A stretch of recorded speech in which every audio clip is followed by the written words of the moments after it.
Good evening, everyone. It is my pleasure to welcome all of you to the College of St. Benedict campus for this evening's Ask the Governor event. In particular, I'd like to welcome several distinguished guests who are with us this evening. Of course, please join me in welcoming Minnesota Governor Mark Dayton and Minnesota Public Radio's Gary Eichten.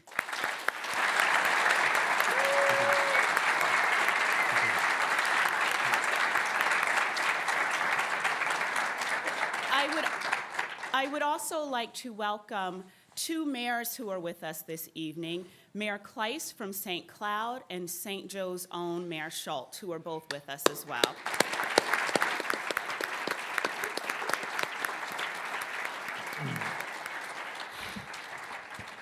This evening marks the second time that Governor Dayton has visited the College of St. Benedict.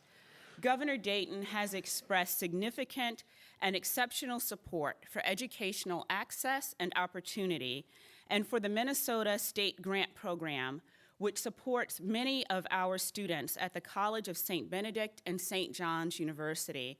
I want to personally express my thank you for believing in access and opportunity for all students. Thank you. Thank you. Thank you.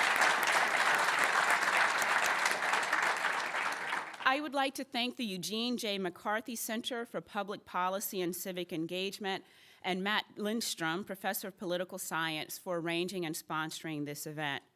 I also thank you, Gary Eichten, for moderating this session. Mr. Eichten is a 1969 graduate of St. John's University.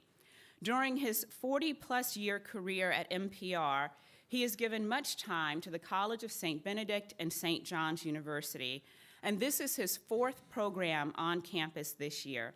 So thank you, Mr. Eichten, for sharing your time with our students and our community.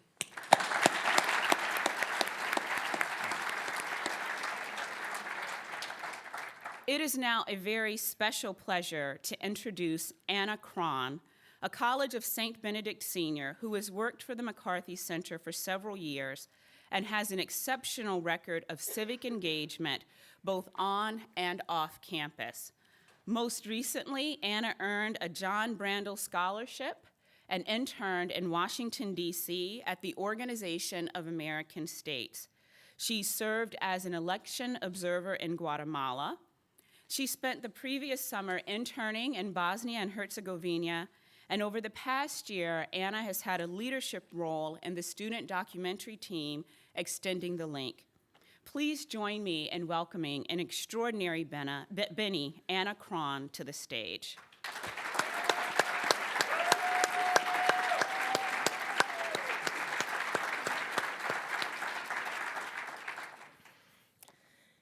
It is an honor for me to introduce tonight not one, but two commendable individuals. The first is a 1969 graduate of St. John's University, Mr. Gary Eichten. He began his broadcast journalism career as a student announcer at KSJR in Collegeville. The small station grew to over 800,000 active listeners into what is now the renowned Minnesota Public Radio. For the past 20 years, he has hosted the midday and other major news programs. His enthusiasm, talent, and commitment have not gone unnoticed. Mr. Eichten has received several national awards for his career in journalism, including the Corporation for Public Broadcasting's Award for Best Local News Program. He exemplifies thoughtful insight and a non-confrontational approach towards interview subjects. Mr. Eichten embodies some of the best qualities of a broadcast journalist with humility and humbleness. Tonight, Gary Eichten will be interviewing our very own governor. Please give a Benedictine welcome to a fellow Johnny and former midday host and NPR editor-at-large, Gary Eichten.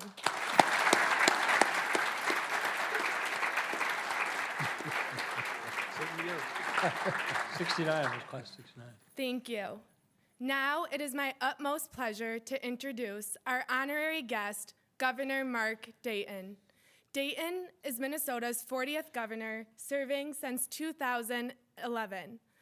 Born in Minneapolis and raised in Long Lake, Dayton first gained national attention in 1982 during his U.S. Senate campaign.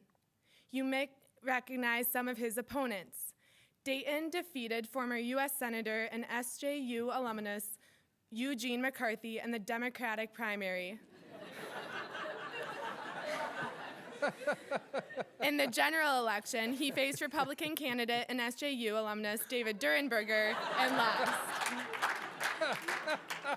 Previously, Dayton served as the state auditor from 1991 until 1995, and as a U.S. Senator for Minnesota from 2001 until 2007. In 2010, Dayton won a three-way election against Republican candidate Tom Emmer and Independence candidate Tom Horner to become governor. He won re-election in 2014 after defeating Republican challenger Jeff Johnson. This marks the second time the governor has come to the College of St. Benedict and St. John's University. His first visit was in February 2013 for a similar event with Eichten.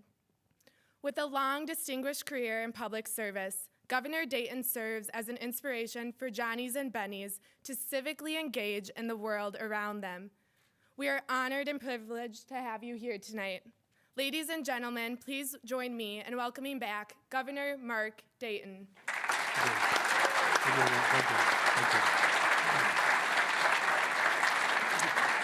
Very good. Well, thanks, Anna. Now, before we get started, if you have a question for the governor, just jot it down on the little slip that you got, pass it to the end of your row, and then folks will come by and collect them.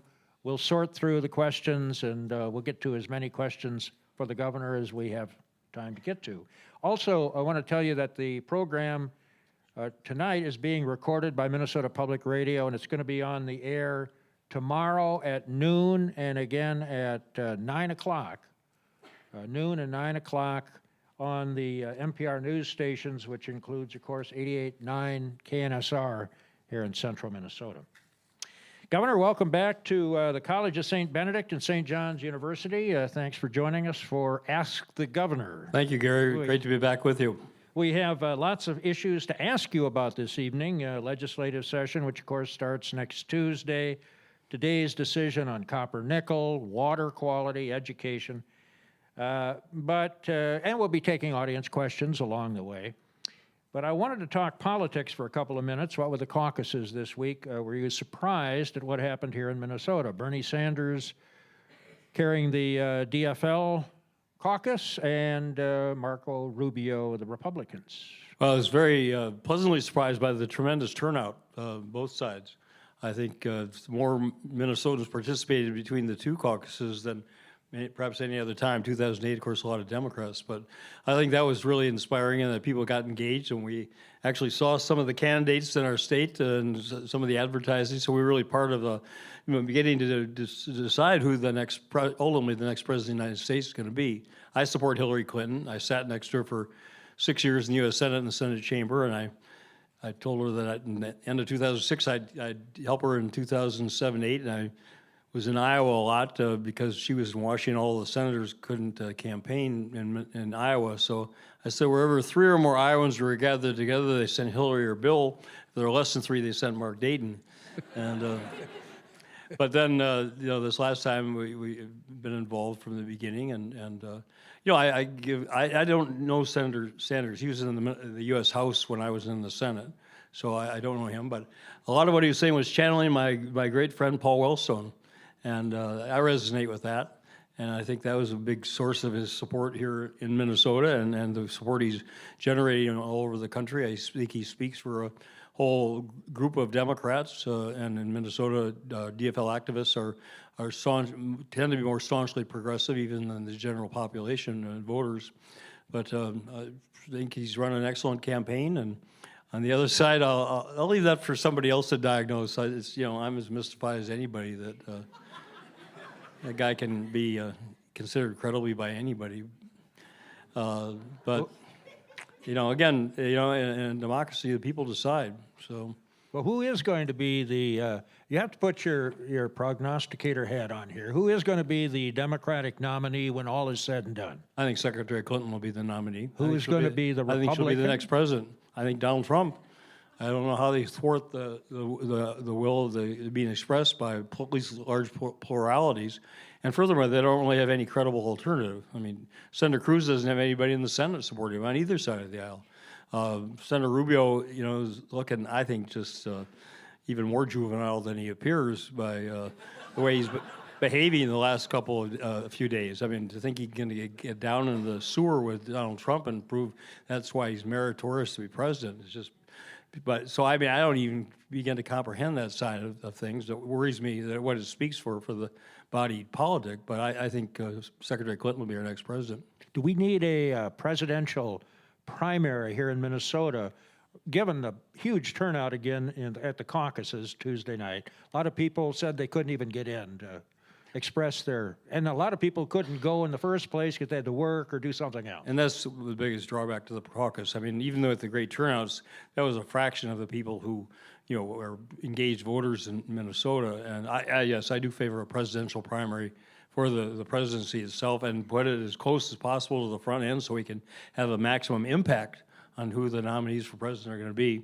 And I'm hopeful the legislature, Representative Garofalo, a Republican, proposed that in the House. I'm hopeful that that'll be enacted. The party activists and the party leaders in both the Republican and Democratic parties are less enamored with that approach, but I think popular support will hopefully swing the day. Legislative session starts next week. Your $900 million budget surplus forecast, that's a nice big number, but it's down 25% from what it was just in November. Exactly. And the experts are saying, whoa, it looks like the economy is starting to slow down, put the brakes on. What should the state do with its 900 mil? Well, and more concerning even is the next, and thank goodness we started with some healthy surpluses, but the next biennium, the 2 years following, is gone from $1.9 billion to $1.2 billion projected surplus, which is a 42% loss and drop in the surplus. And those 2 years assume that the national economy will continue to grow at a real GDP rate of 2.7% in 18, 2.6% in 19. I was at the National Governors Association meetings just 2 weekends ago, and we had a panel of 5 prominent economists who said they didn't expect a recession this year, but they thought there would be a very strong likelihood. One of them said 100% of a recession by 2018. So if that happens, and we're caught in this national economic downturn as we can't avoid, then that number will shrink still further. And if it can drop by $843 million in 3 months, just imagine what could happen, a year and 2 years from now. So I think we're going to be very careful about additional spending or tax cuts, which have the same effect, reducing the surplus. I came in with a $6 billion shortfall deficit projected for June. They had cut taxes in 2 years in 2000, 2001, and everybody was happy to get a Jesse check, and they ended up going into a recession, and they had to borrow money, and they had to borrow over $2 billion from our school districts, and they had all these games and gimmicks and switches which we're still trying to iron out. And we dug ourselves out of a huge hole with a growing economy and more employment and some tough decisions, raising taxes on the wealthiest 2% of Minnesotans, as I had proposed my campaign. And we turned a budget deficit into a surplus, so we had enough money to provide all-day kindergarten last year, which was adopted by 99.6% of the school districts in Minnesota. So, we did the things that are necessary to move Minnesota forward, and I'm not going to see this state's fiscal integrity sacrificed by massive tax cuts or massive other projects that are going to be more expensive in the years ahead. So the Republicans do say they want some permanent tax cuts. You've argued that the state needs to spend some more money on pre-K. Can the state actually afford either of those long-term?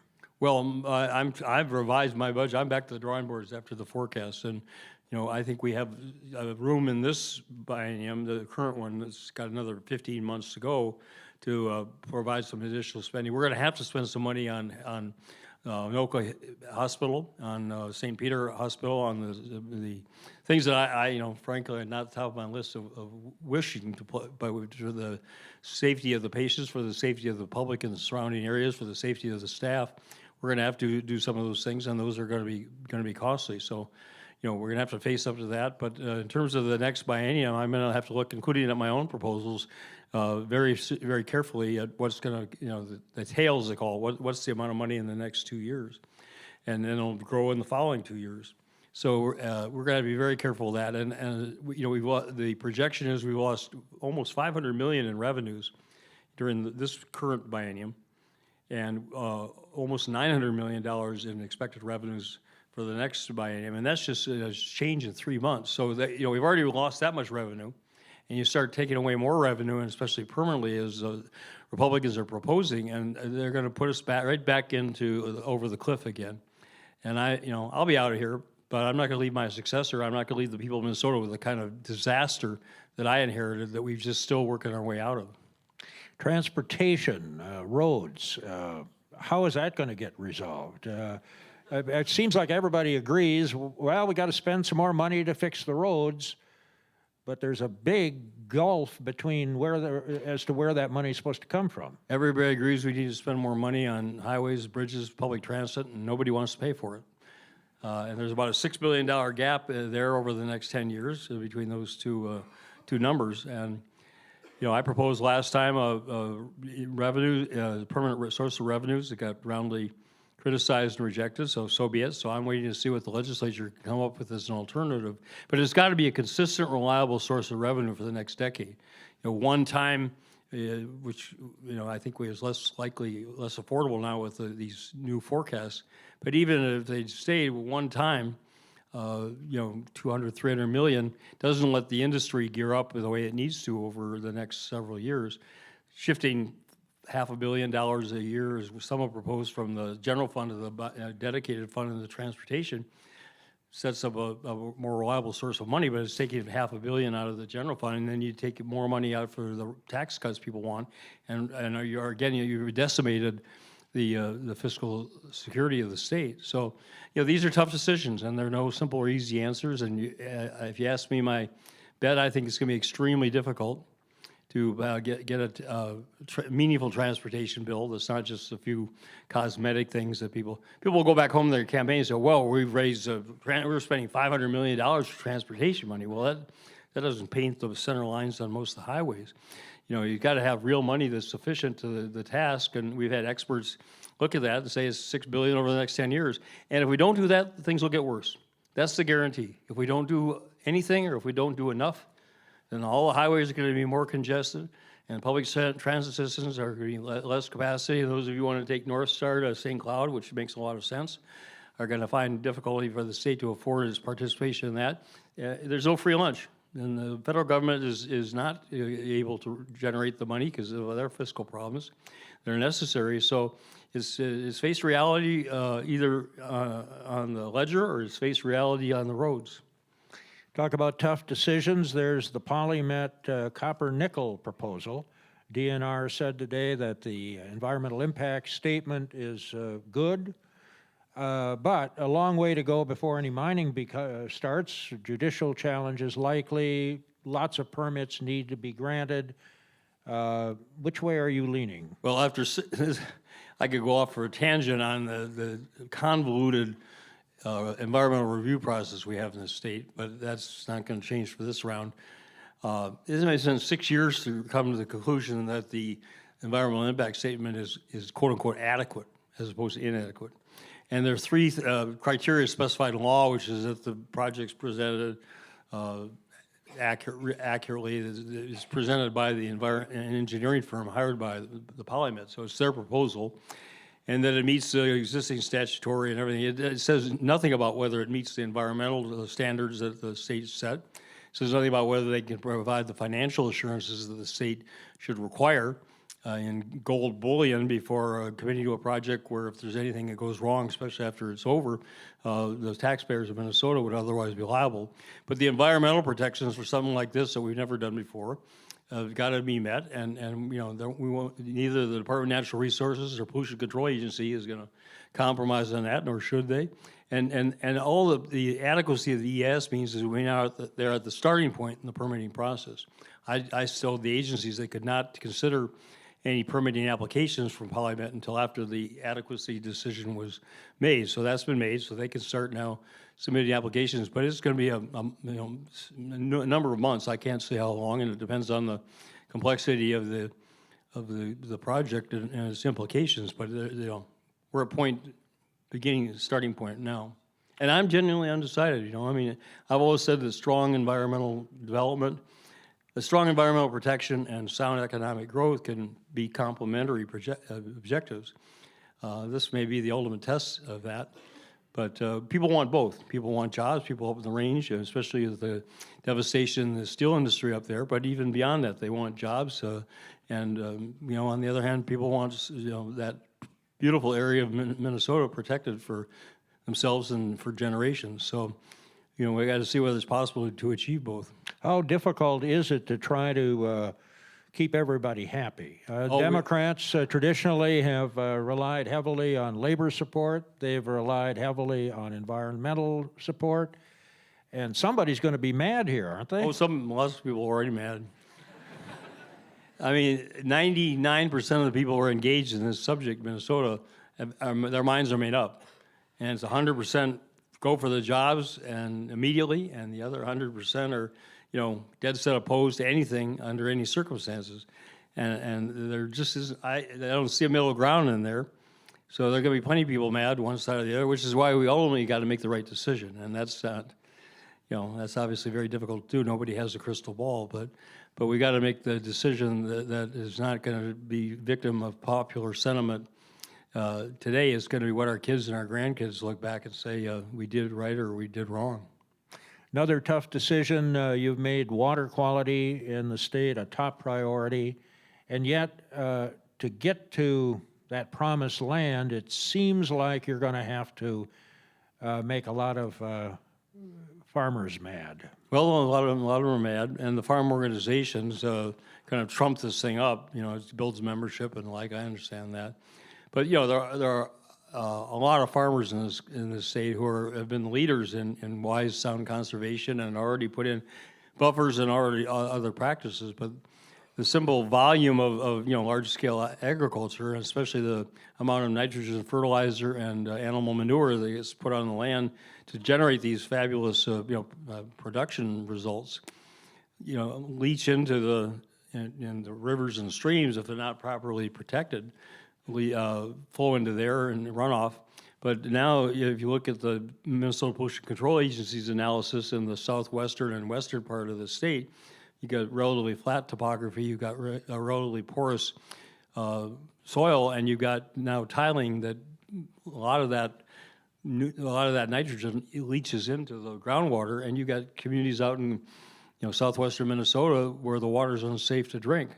And these small towns have to put in expensive water treatment facilities, and if they break down as they have to go buy bottled water for their residents to drink and bathe, wash in.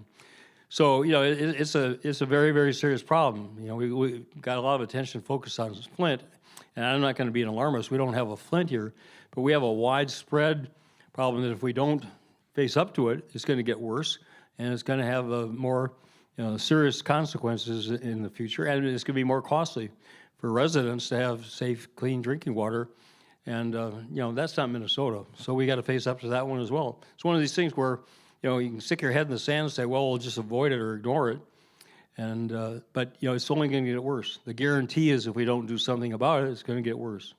Another easy problem, the achievement gap in the state of Minnesota. Boy, this one's been talked about for at least 20 years, people expressing concern. Why has so little progress been made in closing the achievement gap? Well, because it's a very difficult problem to solve or even make a difference. You got the schools expected to be the repository for everybody who shows up and to fix all those problems that kids come in with.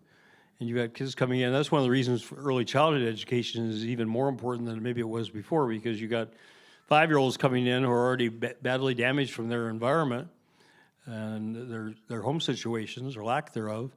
And so they're already, seriously behind, and they've come in with a great deal of emotional problems and disruption, and homelessness and poverty and gangs and violence and everything else is pounding on them starting at a very young age. And then we say, well, now sit and learn this and then take this test and everything else. We're going to have to look more broadly at the problem and say this is about quality housing, home ownership, which is about 26% for African American families in Minnesota. So 3/4 of the African American families in Minnesota aren't able to build the basic equity that they can use to get bank loans for businesses and take other steps forward. You got, as I said, the violence, the uncertainty, and all that. And then you say the school's now in 6-8 hours a day, fix it all. And why aren't you being successful when the wage gap is growing? So, it's going to have to be much broader, and it's got to be everybody's responsibility. It's not going to be just stand up there and say, blame the schools and do that. The schools have their responsibility, to be sure, but it's going to have to be a much broader circle of businesses and others that are going to need to be part of the solution. Apparently, there's some evidence to indicate that the state of Minnesota has actually spent a lot less and done a lot less in this area than most other states. Is that true? Well, and how can that be? Well, in education funding, I think Minnesotans are usually shocked when I point out we rank now about in the middle of the states in terms of per pupil expenditures for K-12 education. We rank 12th in per capita income. So, we're 25th in per pupil spending and we're 12th in per capita income. We're not doing what we commensurate with the fiscal capacity that we have with other states are doing. And that shows in the problems that the public schools have had, and also then dealing with the kids coming in from so many varied backgrounds, some from other countries where they never had any formal education, or from other states where they don't have our quality of education, and to assimilate all that with larger classrooms, and we have second worst in the country in school counselors per student body. We're seriously behind, and all-day kindergarten. There's states like Arkansas and Alabama that have had all-day kindergarten for over a decade, and we just started a year ago. So Minnesotans truly are committed to education, and we recognize the value, and all of you who are beneficiaries of good education and your own talents and abilities, and now a superb post-secondary education. You're gonna be phenomenally successful in your lives. May not all be crystal clear right now, and it may take a little time to find exactly what you want to do, but you got the talent, the ability, and the education, and this is going to be an incredible world for all of you. But if you're mired down in the the lower half or third or 10%, and you're at menial jobs, you don't have that education, you don't have that opportunity. It's a very tough life, and it's and that disparity is something that affects everybody. I have people saying to me, or say relatively well off, and their kids are in college or graduated, and they say, well, why should I pay more taxes for all-day kindergarten or for pre-K, and help to try to solve the achievement gap? And I say, well, your kids, we ourselves, and your kids and your grandkids are going to live surrounded by all these people that make up Minnesota. And if 95% of them are successful and productive citizens, we'll make it, even with the burden my generation is going to impose on you and the numbers of us and costs of Social Security and Medicare, we'll make it. But if only 85% are successful and employed, and 10% are unemployed, and 5% are in prison, there's going to be a wrenching of the social fabric and the fiscal capacity of this state that's going to eclipse anything that I've seen in my lifetime. So we all have a stake in this. We all have a stake in making the changes and closing the income gap, and that's where I think Bernie Sanders is absolutely right. And the enormous concentration of wealth, it just gets greater and greater, and the gap between that and people who don't see a real increase in their standard of living, can't rely on an adequate pension any longer, and feel totally shut out of the process. I understand that alienation. Critics suggest that DFLers, yourself included, are really too beholden to the teachers' union to make meaningful changes in the education system. How do you plead? I think it's not only is it a bogus charge, it's a very prejudicial charge. I mean, there's 68,000 teachers in Minnesota, and they're not a monolithic political bloc or voting bloc. They care about quality education. You know, there's some teachers who shouldn't be in teaching. There's some politicians who shouldn't be in politics. There's some business people who shouldn't be in business. But I mean, to indict everybody and sort of say, well, you know, it's a union, and therefore that, you know, all the pejorative right there. People are in those people should go into these classrooms. I've been in a couple hundred schools and a couple thousand classrooms in the last years, and people have no comprehension. Most people don't have any comprehension of what goes on day to day. And in environments that are conducive to learning, the quality of teaching is just phenomenal. And you see so many people so dedicated, whether they've been there 5 years or 15 or 25 years, and they're, you know, got classes that are often too large, but they engage in them all. And then you go into some schools where you got, you know, daycare centers for the children of the children who are in the school, and you got, you know, transients. 1/3 of the kids that go to Minneapolis public school are in another one a year later, and some of them move 3 or 4 or 5 times during that school year. A lot of them are homeless. I mean, people have no comprehension, most people, of what just how challenging that environment is then to be good teachers. And most of us are good teachers. The ACT scores show Minnesotans overall get a really good quality education. It's one of our great strengths. We want to continue it. But how are we going to change education except through the teachers? I mean, who else is going to teach except teachers? I mean, others people will, but I mean, it's just senseless, and it's unfair. Audience question along those lines, Governor Dayton, audience member wants to know, explain please how a high school teacher in a New York public school that's what you did, has affected your Minnesota school education policies. It gave me a real-world taste of what, you know, life is like in that classroom and how challenging it is to be a good teacher. And I had 32 ninth graders packed into a classroom taught ninth grade general science, so, you know, insufficient supplies and all. And I realized I had no idea of how to teach. I was used to being taught by, you know, somebody giving fairly interesting to a boring monologue, and I listened, or I didn't listen, but I certainly sat there quietly and behaved myself. And these kids, you know, most of them couldn't read or write beyond the 2nd or 3rd grade level, and they had to be engaged. They weren't going to just sit there and listen to my monologue.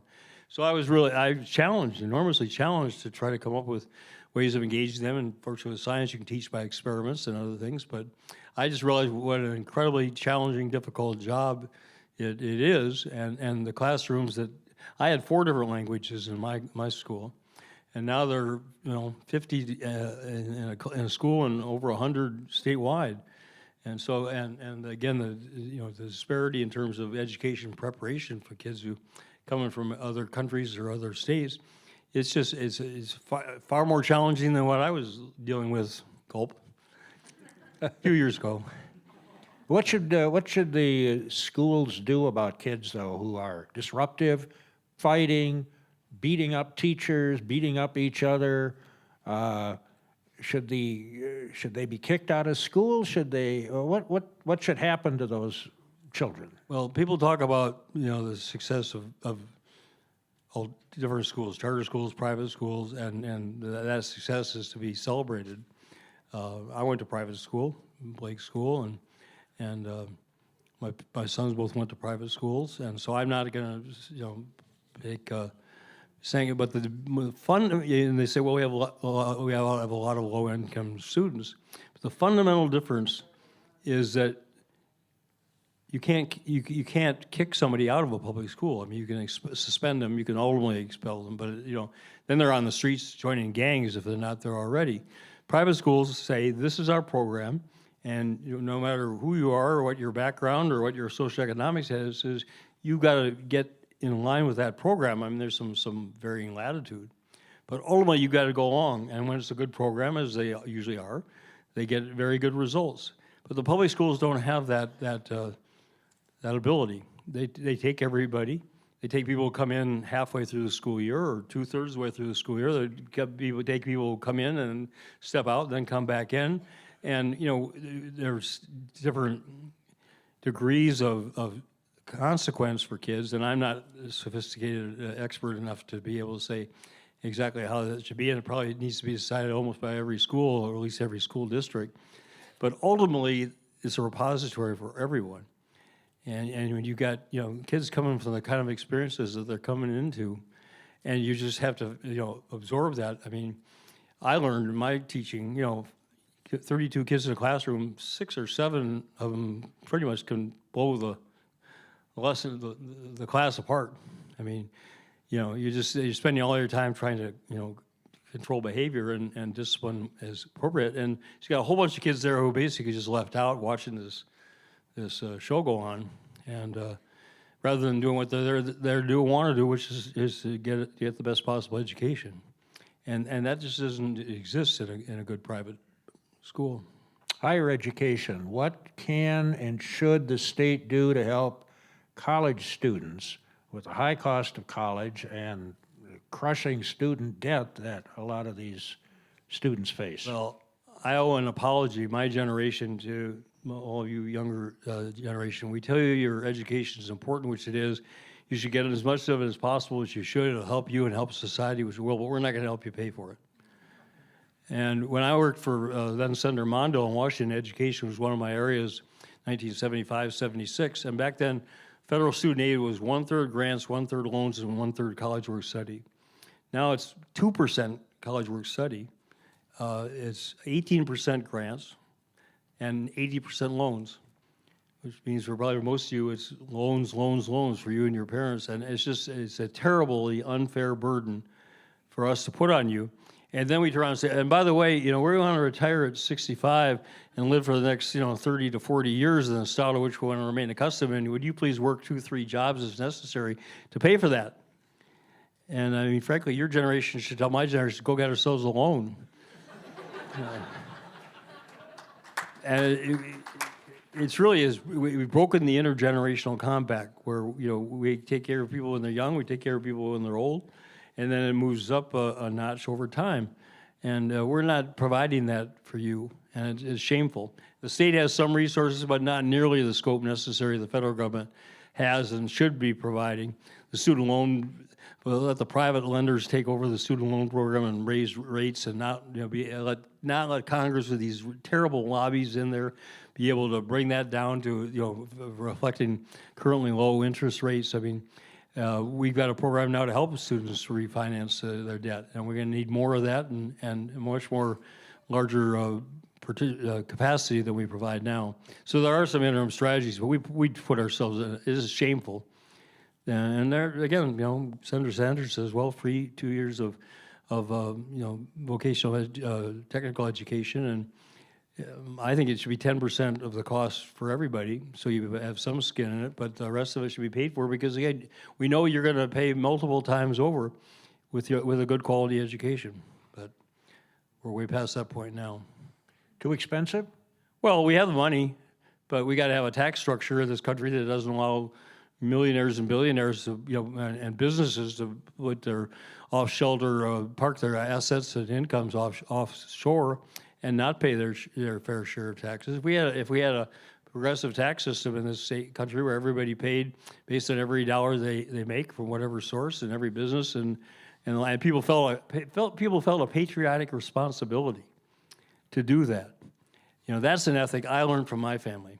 30 years ago, we had a family gathering, and when we were looking, once a year we gather and look at our combined family net worth. And we gone up from the year before. So our taxes have gone up. And a couple of my conservative cousins said, what is this? We're paying more taxes. And my uncle Ken Dayton, who was one of the leaders in our family, looked at him and he said, we should want to pay more taxes, because that means we're doing better. And if we're doing better, we should be willing to pay more taxes. And I couldn't agree with that more. And that ethic has been lost in this country. So now you want to make more money and pay less taxes, or pay no taxes, or get a refund. And people think that's patriotic. People go into the lunch counters or wherever else, country clubs, and then they talk about that proudly. Oh, or we moved to Florida. Moved to Florida, spend 6 months and 1 day in Florida, and come back up here and use all of our resources, everything here for half a year, and you pay half of your income, your proportionate share of taxes? No. You pay nothing. And these are people, in most cases, can most afford to pay their fair share.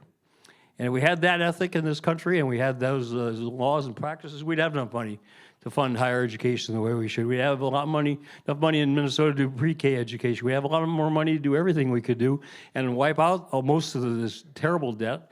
But it's just tragic to see what this country has done to itself, and that shows no designs on stopping unless people stand up and speak out. And I think the Trump people are saying, we're mad as hell and we're not going to take it anymore. And the Sanders people said, we see, we agree with this analysis. It's a higher intellectual plane than Trump. So we're talking about different, different kinds of emotional states in terms of the response. But the response is very deep and very real. Audience question. Last fall, you said the North Star train should have been extended to St. Cloud years ago. What will you do this session to extend it to St. Cloud? Well, we can't get the one through Minneapolis. I'm not going to hold out any promise. I think it's going to happen very soon. First of all, it's a federal. It takes the federal share of that. Depends on the percentage, and they've cut that back now for these public transit projects. It used to be 90%, and then it used to be 75%. Would that we'd done all this back in the 1970s when the first Metropolitan Council recommended we build out our public transit system in this metropolitan area, which now includes the greater St. Cloud area as well. But we didn't, and when they put this line through, we had a Republican governor and a Republican president, where it really is, and I don't know why they didn't get something. I'll tell you, if they were they'd been the two senators from Mississippi or Louisiana, they sure as heck would have, they'd have that line up to Halleck. Story where Russell Long was the chairman of the Senate Finance Committee from Louisiana, and his last election, he was reminding citizens what he'd done for Louisiana, and so he's talking to a group of citizens, and he said, well, I remember the days I got the funding for the Tuckabee River Dam for the people of Louisiana, which was like 99% federally funded. He said, President Kennedy called me to the White House, and he said, Senator, I called you here to talk with you about my nuclear test ban treaty. And I said, well, Mr. President, I'm here to talk with you about the Tuckabee River Dam for the people of Louisiana. President Kennedy says to me, well, Senator, what on earth does the Tuckabee River Dam have to do with my nuclear test ban treaty? And I said, well, Mr. President, the way I look at it is like this. There are 7 members of the committee who are for your treaty, the 7 opposed, and there's me. So I say the Tuckabee River Dam has a lot to do with your nuclear test ban treaty. Well, in Minnesota, you might have the word get out, but you wouldn't go on statewide paid paid advertising to show people what you've done to deliver for your state, but they make no bones about it. And we haven't come up with. And now, as I say, these projects are backed up. The federal government's capacity now to make the investments commensurate with the cost of these projects is enormous. And so I'm not optimistic we'll get this done in my remaining 2.5 years. Another audience question. Minnesota unemployment rate is 3.5%. The unemployment rate, though, in the black community is 14%. Quite a spread. Those who are employed, says the questioner, are underemployed for the most part. What do you propose to do about this? Well, we got to keep pressing for closing the disparities and again, better quality education, and also enlist the private sector businesses to provide more diverse employment. We need second chance legislation so people aren't damned and doomed for life because of some indiscretion, when they're young. And as I said before, we need to recognize that if we don't bring everybody into our labor force, right now there are more job vacancies in Minnesota than there are people officially unemployed. And that doesn't count, recognize the people that are underemployed. And a lot of the jobs that used to be well-paying manufacturing production jobs are now poorly paying service-related jobs. So, the 3.5% masks a lot of continuing real problems. But we need to draw into our labor force the people who are now excluded from it for various reasons if we want our economy to grow. And so everybody, again, has a stake in doing that. And I'll have proposals in this session. and encourage legislators and then also citizens organizations, community groups to come forward with their proposals, but we're just going to have to, we have to do more. Wanted to ask you about prison overcrowding.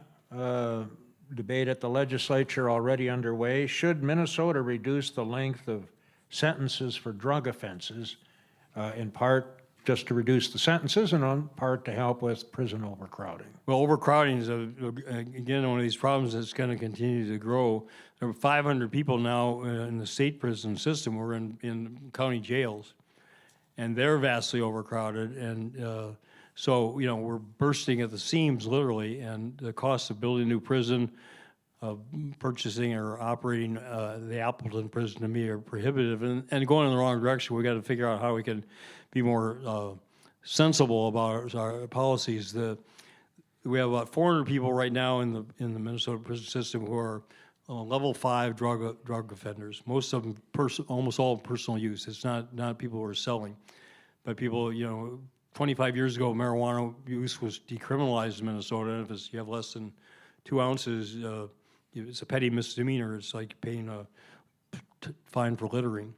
But if you're over that, if it's for personal use, or if you've got a prior record and you're on probation, you're caught, you're back in prison. 400 people who are probably a lot of them need treatment, but they don't need to be parked in jails at ever, you know, increasing costs for all of us. So that'd be one place I would look to start, and that's 400 fewer people, and we're gonna have to go look at ways going beyond that. I don't think any of that's gonna happen in this session. I think anybody who votes for any sensible prison reform will get blasted out of the water next November. Happened a couple of years ago, and I'm not optimistic we'll have anything meaningful until next year. I hope I'm wrong, but that's my prediction. Why is it that politicians, public servants, would allow that to be part of their thinking? Well, gee, if I vote for this, even though I believe it to be true, come November, I'm going to pay the price. Shouldn't they vote for it anyway? Well, how many people here whose families depend on their incomes would volunteer to quit their job over something like that? But public service is different than a regular job, isn't it? You know, and if you're the deciding vote, and I'm not going to defend it. I'm very proud of my record. I say there are no saints in politics; there are only shades of sinners. But there are shades, and I'm proud of mine. But I recognize that people, you know, you say, well, it's going to be a vote that's going to be, you know, decided by one vote. Then my vote, you know, read John Kennedy's Profiles in Courage, where people made that decision. I've seen those profiles in courage in the Minnesota legislature. But if the vote's going to be, you know, 3-1 against it, and, you know, do I want to risk my career on that one just token vote? Doesn't mean anything. Or do I want to come back next year when I hopefully got a better opportunity to make a difference? I'm not defending it, but I can explain it.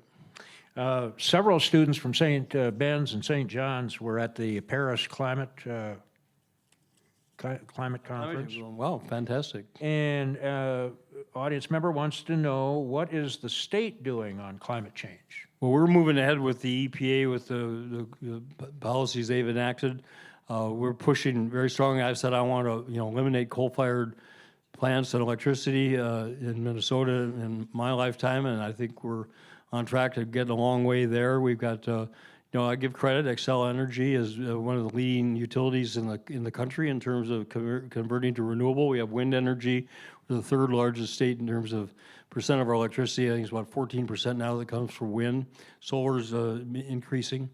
Some of these plants they're looking at either converting or bringing down the coal-fired and replacing with natural gas, still a fossil fuel, but it's a lot cleaner. So, you know, and even though the Supreme Court on more of a procedural matter than a policy matter, you know, put a hold on what President Obama is trying to do in the EPA, we said we're going ahead anyway, and we're going ahead with the support of the major utilities anyway, because they're already ahead of the curve of the timetable the legislation opposes.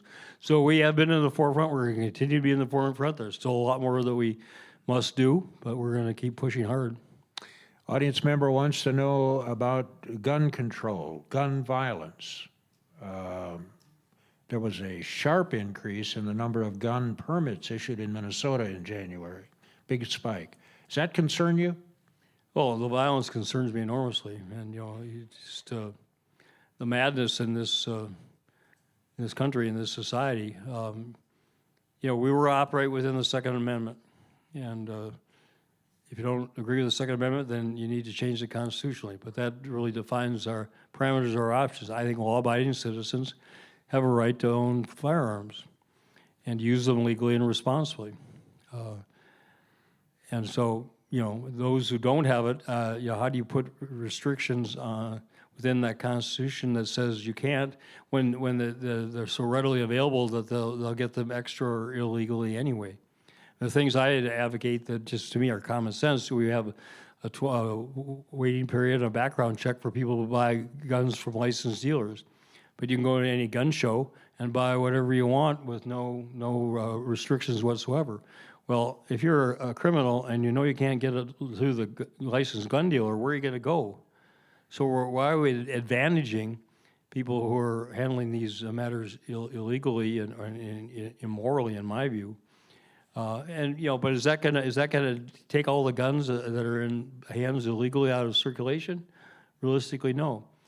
And given what's frightens me about Minnesota and about the society is the increased level of psychological distress in our society you see it in our children, you see it in families, you see it in gang behavior and everything, and it's more widespread, it's deeper seated, and therefore much more difficult to change, and the expression of it in violent acts is just continues to grow, and then you see one incident triggers somebody else, and says, well, I'm going to get on national news now. I'll do something even more atrocious and all. I mean, it's a very frightening syndrome we have, and again, I don't have an answer, but the possession of guns in the hands illegally of people who are going to abuse them is certainly a big part of that. But it's another one of these problems that is not going to lend itself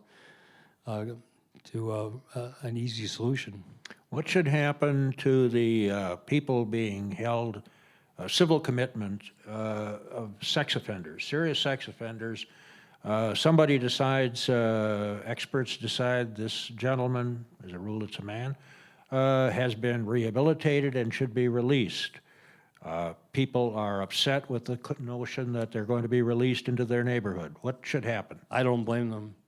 I mean, I have zero sympathy for people who have committed repeated sex crimes and the devastation they've caused to the individuals, the victims, to their families, and to our society. I'd keep them all locked up for the rest of their lives if I had a chance. Really? The repeat offenders, yes, until they get to a point where they're physically unable. You cannot. I've read these psychiatric reports on people who are now candidates for release, and they say, well, the probability of their reoffending is probability they're not reoffending is 90% for the next 5 years and 80% for the next 10 years. Would you get on a commercial airplane if you said the probability of your landing safely is 80%?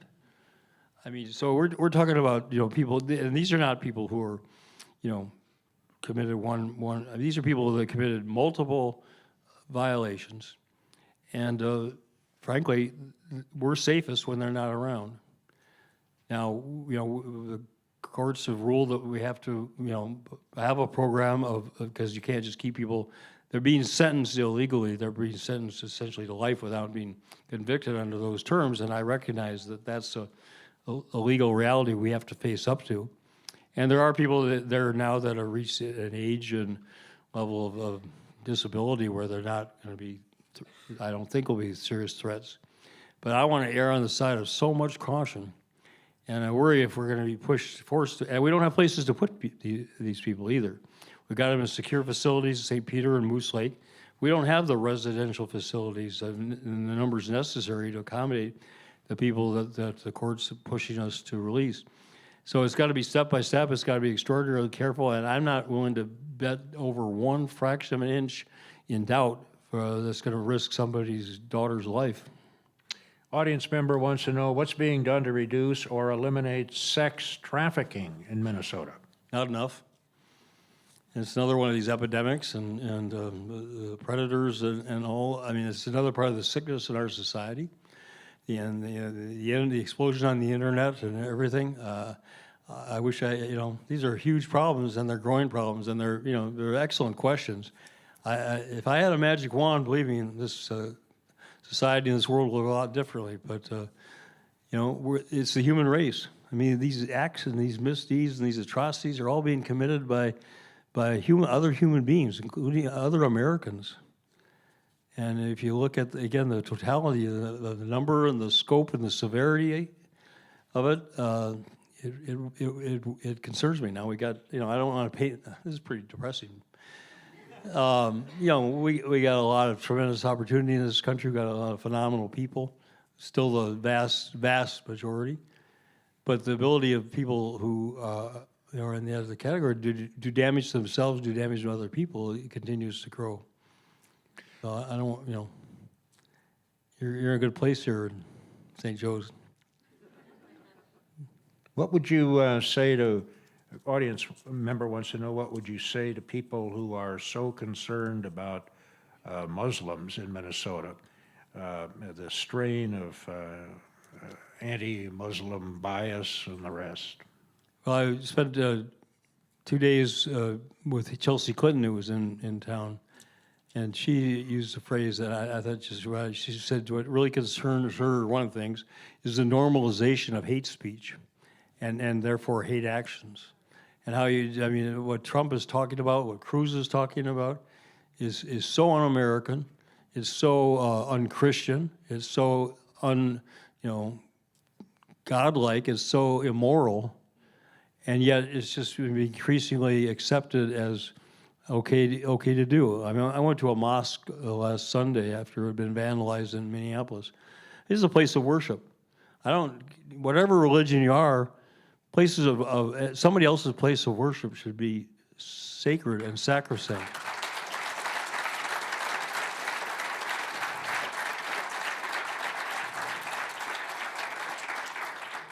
And here are these holes in the walls, and then, worst of all, these children are going for their religious teaching that Sunday morning, and these kids, like from 5, 6 years old up to junior high school, and I thought, they had to walk by these holes in the wall to get to their classrooms. And what does this say to them about how at least somebody in Minnesota feels about their being who they are? It's an abomination. I'm glad they caught the guy, and I hope they prosecute him. And if he's guilty, I hope they lock him up and make an example. I went up to Columbia High School when one of the school board members just put something on the internet. Was just again beyond the pale. But that damage gets done. But on the other hand, I feel I have a moral authority to say. To the extent I have moral authority conveyed on me by the virtue of my office, say this is not Minnesota. This is un-Minnesotan. If you're not willing to accept other people, as we have in Minnesota, good people, law-abiding people, practicing different faiths, different colors, creeds, nationalities, then go live somewhere else. But it's your responsibility to change, not the state's responsibility.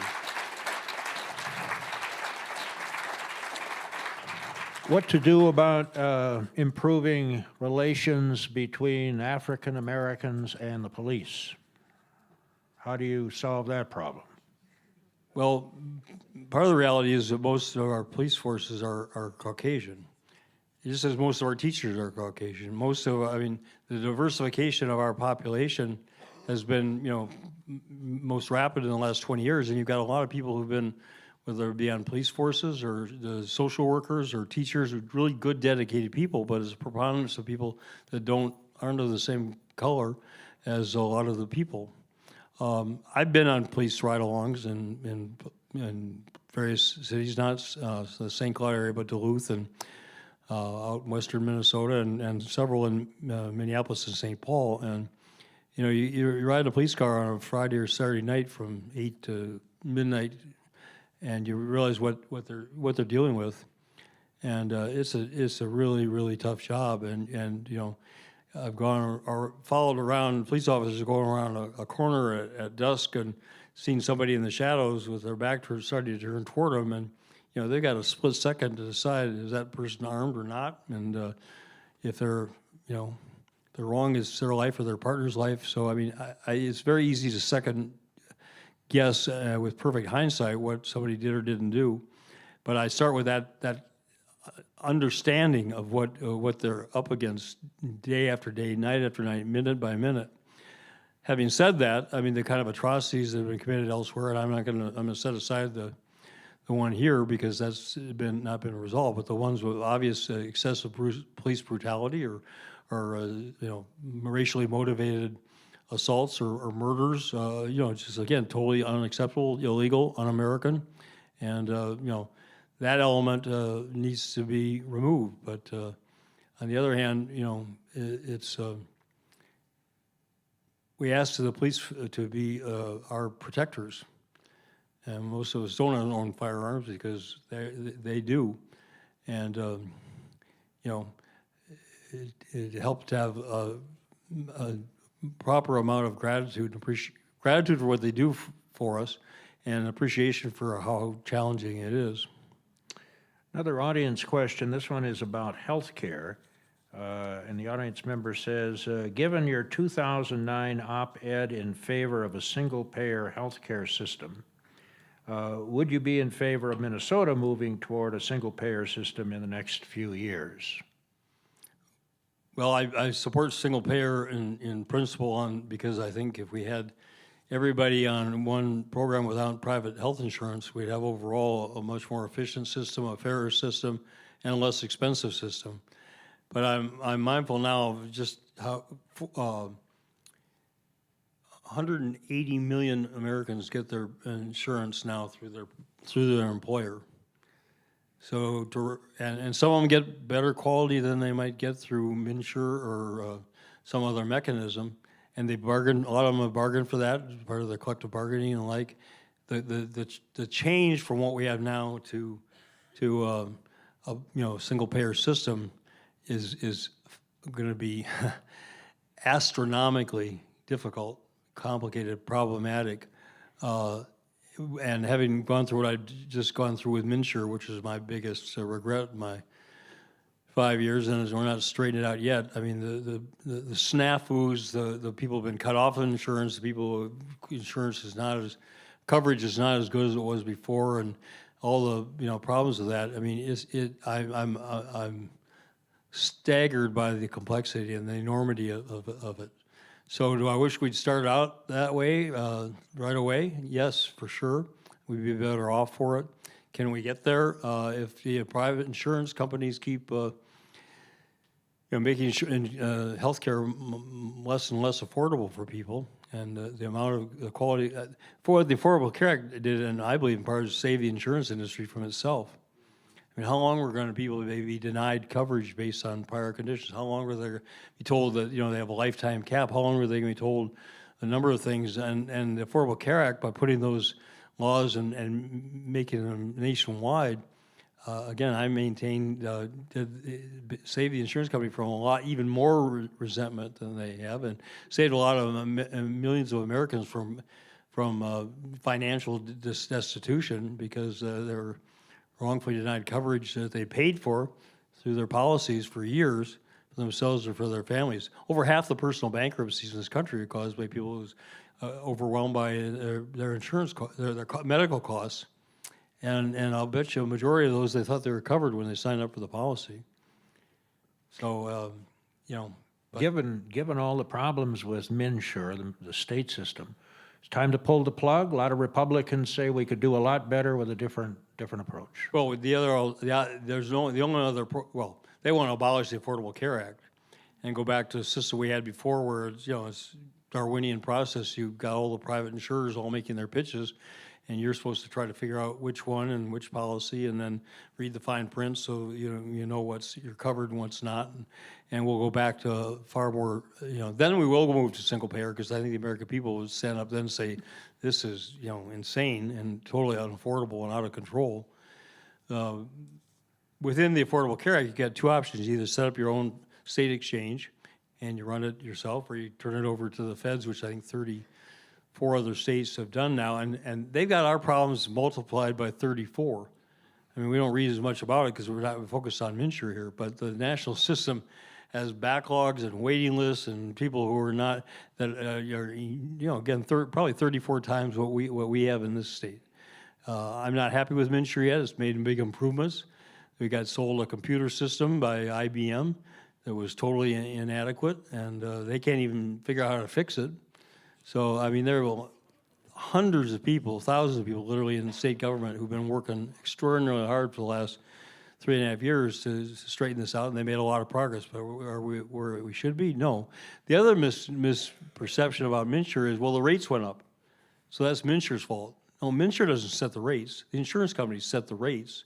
Mincher's a broker, and they in fact try to, Commissioner of Commerce is authorized to try to jawbone down some of those rate increases during the 3 months in the summer.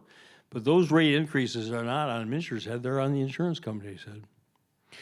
Can you give us a quick preview, Governor, of what we can expect to actually happen, get accomplished during the upcoming legislative session? Lots of issues. I'm willing to guarantee that on the third Monday of May, they will go home as they're constitutionally required to do. Beyond that, your guess is as good as mine. I think it's going to be a very political session. I think it's going to be very ideological. I think everything is going to be decided by the caucuses and by the individual members, how they think it's going to affect their reelection in November. And, it's going to be a very tough session. And again, we have divided government. People gave us divided government. That was the collective choice we made. I had two Republican body majorities in the House and Senate in the first 2 years, 2 DFL in the second 2 years. I think we made a lot of progress there, tremendous amount of progress. It's not been possible to continue or advance with a divided legislature now. But we have a standoff. We have a standoff the way they have a standoff in Washington. And, I mean, everybody gets one vote, so you can't change that on your own. But you can change it if you're dissatisfied with this. Go to work this fall and get some different people elected. If you're Republicans, go get Republicans elected. If you're Democrats, go get Democrats elected. But realize that you've got a stake in this. And I find the last 2 years of my second term and last term, I'm be really disappointed if it's divided again, because we're going to have the same stalemate, the same impasse, and that just makes the political vitriol even more acute. Well, you announced or said when you started your second term, by golly, we were going to see Dayton unchained. No more concerns about getting reelected down the road. And how has that affected your approach to government? I'm appearing on your show, Gary. Well, take water policy. If I were running for election, I'd have to be more tempered, because the farm vote and all the people who depend on that is a serious consideration. But I mean, that's one I'm very proud of, going against people. I'm the buffer bully. But I'm convinced it's the right thing to do, the necessary thing to do, and I'm going to push very, very hard on it. I mean, I could give you numerous other examples, but again, I can only get so much done when I got a divided legislature. There'd be things that we'd have universal pre-K if I had my way last year, and we didn't get it, and now we got a budget situation that may not permit us to move ahead as rapidly as I want, but we're way behind other states in terms of not providing pre-K for 4-year-olds who are now coming to 5th grade, into 5-year-olds in kindergarten, unprepared. You talk to kindergarten teachers about the challenges they have for kids who just haven't had that kind of opportunity. We talk about closing the achievement gap. And the sooner we can start, the younger they are, and the quality child care for 0 through 3. I'm totally in favor of that. We put more money, tremendous amount more money in that. In 2011, we couldn't get a Republican-controlled House to even pass $4 million for child care. And now we got $120 million. Which has been done in a very bipartisan way. And I'm enormously proud of the recognition that came, and a lot of citizens groups, and a lot of the providers and others who said, we're missing the boat very, very big time here if we're waiting until 5. We can't afford to wait that long. We got to have quality care from prenatal. Various surveys indicate, Governor, that most young people find politics so distasteful that they really don't want to get involved in it, don't want anything to do with it. Should they get involved, or find another way to get involved? Well, if you don't get involved, don't complain about it.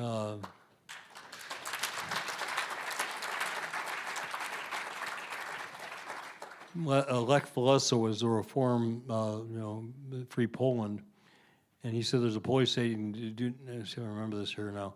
Do not fear your enemies. At worst, they will kill you. Do not fear your friends. At worst, they will betray you. But beware of the indifferent ones. It's with their silent consent that murder and tyranny exist in the world.